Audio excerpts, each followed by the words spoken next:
Creativity. Oh my God in heaven, I love me some creativity. It's an addiction, but at the same time, I love it. I embrace it. We walk hand in hand through the forest. It keeps me awake at night. It wants to steal this amount of energy. I know. How are we going to get along with this thing? Unplugged, because we will always say yes to creativity, totally uncut, because you know what? We all make mistakes, so turn it into a tool. This is Arroe Unplugged. I think one of the greatest things about being a daily writer is that you allow so many things to move through you, and you're always the student or the child that's going, wow, why, Mom? Why? And then you ask your truer self why that question even came into being, and you start to find answers through writing. You jump onto dictionary.com. You go to these different areas of resource, and you start growing because you took the time to ask why. And it's okay to do that because you don't grow wise in life naturally. You've got to continuously feed that information in you and use that energy as a true source so that you can become that one thing that you've always wanted to be. And that is present. That's it, right here. Here I am. This is what it's all about. Hey, it's Arroe. This is The Choice.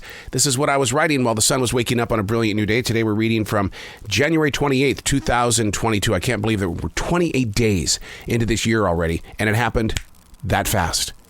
Before long, I'm going to be saying it's December 29th, 2022. What happened to the year 2022? Just embrace it.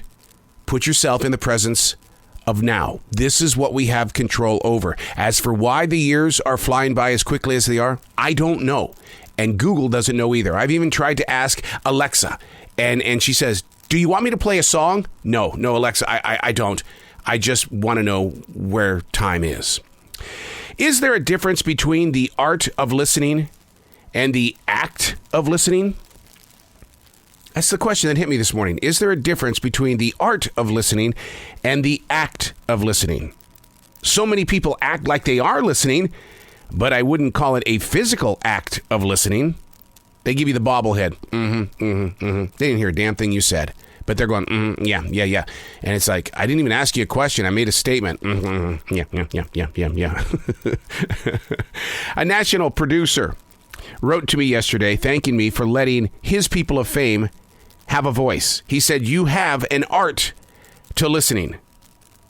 If there's any secret to what I do, I got to be honest with you, and I share this with you because this is just our moment together. It's always about being in the presence of now, and we don't have to explain why we're here. We're just here. And so I'd like to share with you the secret to the art of listening. I do all I can, even in public full view, to base my conversations on asking questions on what you just said. I'm not going into it with a notebook of questions saying, this is what I have to say, this is what I'm looking for. You say something, I'm probably going to build a conversation on what you just shared. It could be a single sentence, it could be a paragraph. I'm probably going to bring up questions, and we're going to stay on that conversation for probably a long period of time. The best conversations begin with interaction. It can't be lopsided. I mean, it can't be just like, let me get in here. Which I think is the reason why I have a very difficult time sharing a conversation with my sister up in Montana. What I want you to do is I want you to picture a mountain, gigantic, tall, jagged edge mountain next to a very deep valley floor. It's got to be all about her every single time. I'm sure it's like most conversations today. She means absolutely no harm. I mean, after 25 months of this COVID-19 crap, we all just want someone to hear us. The art and act of listening. Is it proper to have a reaction? Now, according to the national producer, the answer is yes, in due time.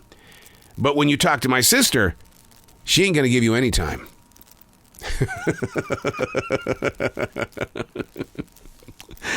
And this drives my wife totally crazy. Because she goes, have you talked to your sister? No. Do you want to talk to her about her? And I'm talking to you about time and how fast time moves. And if I don't get it inside my soul that I need to spend more time with the mountain and less time with the valley, then we have no time. And that's where a lot of people stand. I talk to psychologists and psychotherapists. Listen to some of my podcasts where I really dive into it. And listen, we're being transparent here, right? Why do I talk to so many psychotherapists and psychologists about their books, about their documentaries and things? It's because I'm trying to find that platform for us, you and me, so that we can find something from what they're saying and sharing that it's like, oh, well, that's something that the preacher man didn't say. I think I'm going to activate that. I think I'm going to put that in forward motion.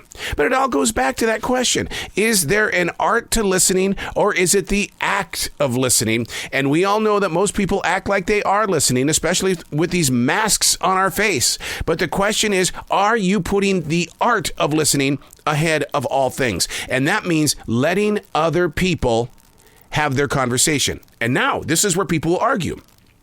Then why aren't you talking to your sister? If you are so good at the art of listening, why aren't you listening to your sister? The mountain, the valley floor. In the art of listening, it requires two.